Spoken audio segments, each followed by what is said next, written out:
आज हम लोग पढ़ेंगे कि क्वेश्चन रूट क्या है कि रूट टू इज अ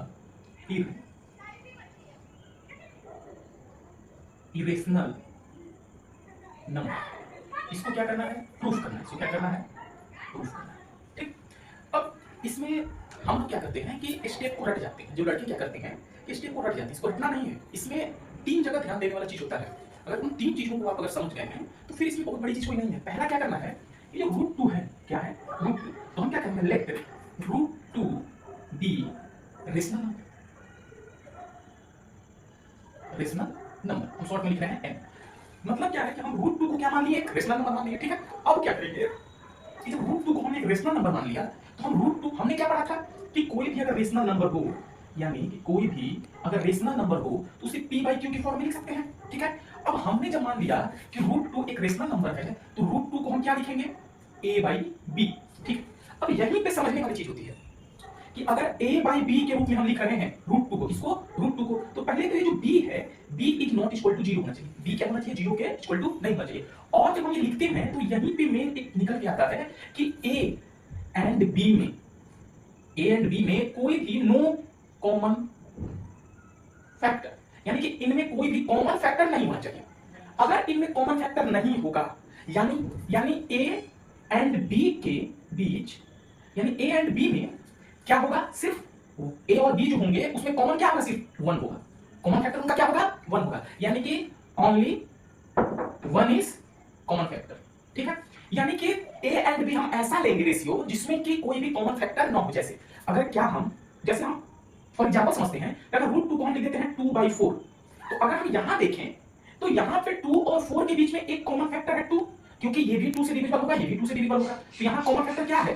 2 है। अब इसको 1/2 लिख सकते हैं, तो यहां पे कोई भी कॉमन फैक्टर नहीं है। या फिर इसको हम क्या ले लें? 3/7 ले लें, यहां भी कोई कॉमन फैक्टर नहीं है। तो हमको ऐसा नंबर आप एज्यूम करेंगे कि a एंड b में कोई भी कॉमन फैक्टर नहीं है। इसको ध्यान में रखते हुए हम ये चीज लेते हैं। ठीक।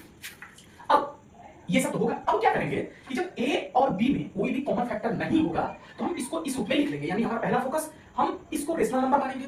क्योंकि इसको हम क्यों बता रहे हैं? क्योंकि जब आगे हम कंट्राडिक्ट करेंगे, जब नीचे पे हम कंट्राडिक्ट करेंगे तो वहां पे इन दोनों के बीच एक कॉमन फैक्टर आएगा। जब हम इनको कंट्राडिक्ट करेंगे कि हमारा रूट टू जो हम रेशनल नंबर माने थे वो रेशनल नंबर नहीं है क्योंकि इनमें कॉमन फैक्टर आ रहा है, तो क्यों? क्योंकि हमने रेशनल नंबर माना और माना कि अगर रेशनल नंबर है, ये क्या है? लेट अगर ये root two is a rational number, then हम कह सकते हैं कि, और यहां पे हमने क्या माना कि a बाई b के रूप में लिख सकते हैं और नो कॉमन फैक्टर हमने क्या कहा? a और b के बीच में कोई कॉमन फैक्टर नहीं। लेकिन जब हम आगे सोल्व करेंगे तो हम यही दिखाएंगे, यहां पे हम दिखाएंगे कि यहां पे a और b में कॉमन फैक्टर है। जैसे कैसे आते हैं आगे। ठीक। अब जब हम इसको लिख दिए तो अब हम क्या करेंगे कि स्क्वायर बोथ साइड, क्या करेंगे? स्क्वायर बोथ साइड, यानी दोनों तरफ क्या किया? हम स्क्वायर कर दिए। तो हमारा a square by b square, यानी a स्क्वायर अपॉन में b स्क्वायर। अब इसको हम क्या लिख सकते हैं? इसको हम लिख सकते हैं a square equal to 2b square. अगर आप ध्यान से देखिए तो जो ये a स्क्वायर है इधर, क्या है? ये a स्क्वायर है, ये 2b स्क्वायर है, यानी a स्क्वायर जो है वो 2 का मल्टीपल है। 2 इंटू p लिख सकते हैं। b स्क्वायर को अगर हम p लिख दें तो 2 इंटू p के रूप में लिख सकते हैं। यानी हम इसका मतलब ये कह सकते हैं कि जो a स्क्वायर है, a square is divisible by 2। a square is divisible by 2। तो एक थ्योरम है कि if a square is divisible by 2, then इसका जो a स्क्वायर का जो स्क्वायर रूट होगा, यानी कि a is also divisible by 2। यानी हम कह सकते हैं कि अगर a स्क्वायर डिविजिबल है किससे? 2 से, तो a स्क्वायर का अंडर रूट यानी a भी क्या होगा? 2 से डिविजिबल होगा। इसको हम एक्सप्लेन रूप में बता सकते हैं कि कैसे 2 से डिविजिबल होगा। मान लिया अगर हमने, और एक चीज ध्यान देना होगा बट यहाँ पे, ये जो a है, ये जो a है ये क्या होना चाहिए? तो ये जो होना चाहिए वो एक प्राइम नंबर होना चाहिए। क्या होना चाहिए? प्राइम नंबर होना चाहिए। अब जैसे हम ये समझिए कि ये 2 है, क्या है? 2 है। a इक्वल टू हमने क्या मान लिया? 2। अगर हम a स्क्वायर करेंगे तो इसको हम लिखेंगे 4। अगर ये 4 जो है वो, अब 4 अगर करेंगे तो a स्क्वायर किसके बराबर है? 4 के। तो हम 4 को क्या लिख सकते हैं? 2 इंटू 2। ठीक है। अब इसका ये a स्क्वायर जो है 2 से डिविजिबल है, 2 का मल्टीपल है, तो a भी क्या है? a 2 इंटू 1 है, यानी a भी 2 का मल्टीपल है। a का मल्टीपल कितना है? m इक्वल टू 1 है। और a स्क्वायर में कितना है? m इक्वल टू 2 है। m1 m2 कर सकते हैं। यानी कि यहां अगर 2 को हम डिविडेंड माने या डिवाइजर माने तो ये कोसेंट एक 2 बार में जा रहा है, a स्क्वायर 2 से 2 बार में कोसेंट के रूप में जा रहा है, और जो a है वो एक बार में 2 से कोसेंट के रूप में जा रहा है। यानी हम कह सकते हैं कि अगर a स्क्वायर, अगर किसी भी नंबर का जो प्राइम नंबर हो उसका अगर स्क्वायर अगर 2 से डिविजिबल है तो उसका स्क्वायर रूट भी 2 से क्या होगा, डिविजिबल होगा। इस आधार पे हमारा दूसरा कांसेप्ट यहां बन गया था। पहला तो यहां ये दोनों कोई कॉमन फैक्टर नहीं होना चाहिए। दूसरा कि अगर a से दो चीज तीन चीज जानना है, ये जानना है, दूसरा चीज ये जानना है कि a स्क्वायर का डिविजिबल है तो a भी क्या होगा, डिविजिबल होगा। अब लास्ट चीज मेन क्या जानना है, अब जब हम ये कहेंगे तो हम इसको ऊपर से थोड़ा सा रफ कर देते हैं ये, ठीक। अब अगर हम ये कहेंगे तो हम ये कर सकते हैं यहाँ पे कि if square is divisible by 2 then also a is divisible by 2। अब हम क्या लिखेंगे, अगर a डिविजिबल बाय 2 है तो हम क्या लिख सकते हैं, a बराबर a इक्वल टू, अगर a इक्वल टू हम 2m लिख सकते हैं, यानी a क्या होगा, 2 का मल्टीपल होगा, m की जगह कुछ भी रख सकते हैं, ठीक है। अब जब a बराबर 2m होगा तो हम इस a की वैल्यू उठा के यहाँ रख दें, तो हम क्या करेंगे, 2m का क्या किए, स्क्वायर किए, बराबर क्या किए, 2b स्क्वायर, ठीक है। अब यहां क्या हो जाएगा, 4m square equal to 2b square, 2 से 2 बार में 2 से 2 बार में चला गया। अब इसको हम ऊपर लिखते हैं, ठीक है।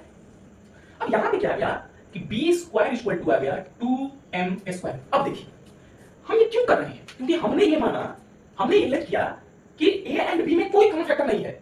अगर आखिर हम तो कैसे कंट्राडिक्ट दिखाएंगे, हमको ये दिखाना होगा कि a और b में कोई ना कोई कॉमन फैक्टर है, उसी पे हम चल रहे हैं। जब हमने ये किया और ये लिखा, तो जब हम लिखे थे a स्क्वायर बराबर 2b स्क्वायर, तो हम कह सकते थे कि जो a स्क्वायर है, यानी जो a स्क्वायर है वो 2 का मल्टीपल है, तो हम उसके आधार पे कहेंगे कि a भी क्या होगा, 2 का मल्टीपल होगा, a भी क्या होगा, 2 का मल्टीपल होगा। अब हम कह सकते हैं कि जब b स्क्वायर बराबर 2m स्क्वायर है, तो अगर b स्क्वायर भी यहां क्या है, 2 का मल्टीपल है, 2 डिवाइजर लेंगे तो ये m स्क्वायर बार में जाएगा, ठीक, यानी कोसेंट m स्क्वायर बनेगा एक तरफ से। तो b स्क्वायर इज क्या लिख सकते हैं, डिविजिबल बाय क्या, 2। देन फिर से यही process, then b is also divisible by 2। अब यही मेन है कि जब हमने यहां माना था कि a एंड b में एक के अलावे, 1 के अलावे कोई भी कॉमन फैक्टर नहीं है, नो कॉमन फैक्टर, 1 के अलावा यानी a b में कोई भी कॉमन फैक्टर नहीं है, तो भाई हम ये कह सकते हैं कि यहां a भी 2 से डिवाइड हो रहा था, a भी 2 से क्या हो रहा था, डिवाइड हो रहा था, a भी 2 से डिविजिबल था, और b भी 2 से क्या हो गया, डिविजिबल हो गया। यानी जब a भी 2 से डिविजिबल, b भी 2 से डिविजिबल, तो हम कह सकते हैं कि a एंड b में, ठीक, a एंड b में कॉमन फैक्टर हमारा क्या आ गया, 2। हमने क्या माना था कि कोई कॉमन फैक्टर नहीं है, अगर रूट 2 रेशनल होगा तो, अगर रूट 2 रेशनल होगा तो कोई भी कॉमन फैक्टर नहीं होगा, लेकिन हमने इसको जब प्रूफ किया तो यहां आया कि a एंड b में कॉमन फैक्टर है क्या, 2। अब यहीं पे हम लिख देंगे कि जो हमने एज्यूम किया था, लेट किया था, वो क्या है, उसका कंट्राडिक्शन हो रहा है। क्या हो रहा है, कंट्राडिक्शन हो रहा है। So root 2 is not a rational number, it is a irrational number. समझ आया, यानी यहां क्या समझना है, पहला हम इसको ले लिए कि ये भाई रेशनल नंबर है, हमने मान लिया, लेट कर लिया कि रूट 2 इज रेशनल नंबर, कोई कॉमन रेशनल नंबर है, कोई भी कॉमन फैक्टर नहीं है। अगर कोई कॉमन फैक्टर नहीं होगा तो हमारा टारगेट क्या जा रहा है, अगर हम सोल्व करते हैं एग्जाम में, तो हमारा टारगेट क्या होना चाहिए कि हम बस ये किसी तरह प्रूव कर दें कि इसमें कोई भी कॉमन फैक्टर है, तो हम इसको कंट्राडिक्ट दिखा सकते हैं। इस पे फोकस होना चाहिए, रटने नहीं होना चाहिए कि ये कर दिए, नहीं। हमारा फोकस क्या होना चाहिए कि हम इसमें कॉमन फैक्टर किसी तरह ला दें, उसको शो कर दें, और यहाँ जो हमने लेट किया था उसको कंट्राडिक्ट दिखा दें कि हाँ, हमने तो माना कि a एंड b में कोई भी कॉमन फैक्टर नहीं है, बट यहाँ तो a एंड b में दोनों में दो कॉमन फैक्टर हो गया, यानी कि हमने जो माना था वो कंट्राडिक्ट है, इसलिए हम कह सकते हैं कि रूट 2 रेशनल नंबर ना होके क्या है, इरेशनल नंबर है।